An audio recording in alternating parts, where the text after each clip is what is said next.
ఇంకొక ముఖ్యమైన విషయం అంటే ప్రజలందరికీ కూడా తెలవలసిన అంశం కాబట్టి నేను కూడా చెప్తా ఉన్నాను, ఎన్నికల సంఘం కూడా భవిష్యత్తు చెప్తుందేమో. డూప్లికేట్ ఓట్లున్నా లేదు, ఒక రాష్ట్రంలో ఒక ఓటు హక్కు ఉండి ఇంకో రాష్ట్రంలో ఇంకో ఓటు హక్కు ఉన్నా, డబుల్ ఓటు ఉన్నా డూప్లికేట్ ఓటు ఉన్నా ఇది చట్టరీత్యా నేరం. ఆర్పిఏ యాక్ట్ ప్రకారంగా సెక్షన్ 31 ప్రకారంగా ఒకవేళ గనక ఒకే వ్యక్తికి 2 ఓట్లు 3 ఓట్లు గనక ఉన్నట్టు జాబితాలో రుజువు అయితే సంవత్సర కాలం పాటు జైలు శిక్ష పడుతుంది.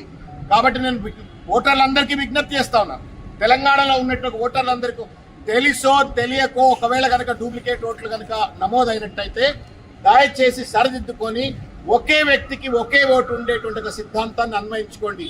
అది తెలంగాణ ప్రజలకైనా లేకపోతే మిగతా రాష్ట్రాలకు సంబంధించిన ప్రజలకైనా. ఆ రాష్ట్రంలో ఈ రాష్ట్రంలో 2 రాష్ట్రాల్లో మాకు ఓటు ఉంటుంది, మమ్మల్ని ఎవరు అడుగుతున్నా అనే ప్రశ్న లేదు. ఇవాళ సాఫ్ట్వేర్ అంతా కూడా సిస్టమేటిక్గా రన్ చేస్తాము, ఐడెంటిఫై చేస్తాము. జూబ్లీహిల్స్లో ఎట్లయితే ఒకవేళ డూప్లికేట్ ఓట్లు బోగస్ ఓట్లు ఉన్నట్టయితే వాటిని ఎట్లా మేము ఎన్నికల సంఘం దృష్టి తీసుకుపోయినామో ఇక్కడ కూడా అదే ప్రక్రియ జరుగుతుంది. కాబట్టి దయచేసి ఈ చట్టరీత్యా ఏదైతే నేరం అని చెప్పబడతా ఉందో, సంవత్సర కాలం పాటు జైలు శిక్ష అని చెప్పబడతా ఉందో, దీన్ని మనసులో పెట్టుకొని మీ ఓటు హక్కును మీరు జాగ్రత్తగా గమనించుకోండి.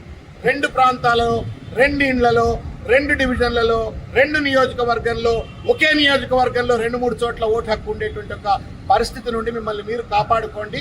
చట్టం మళ్ళా పదునైన చర్యలు తీసుకుంటే మనమే బాధపడతాం. కాబట్టి దయచేసి నేను ప్రజలందరికీ ఓటర్లకు శిరస్సు వంచి బీఆర్ఎస్ పక్షాన విజ్ఞప్తి చేస్తా ఉన్నాము. ఈ bogus voter network, duplicate voter network, double voter నెట్వర్క్ను మనమందరం కలిసి బ్రేక్ చేద్దామని చెప్పని ప్రజలందరూ కూడా విజ్ఞప్తి చేస్తా ఉన్నాము.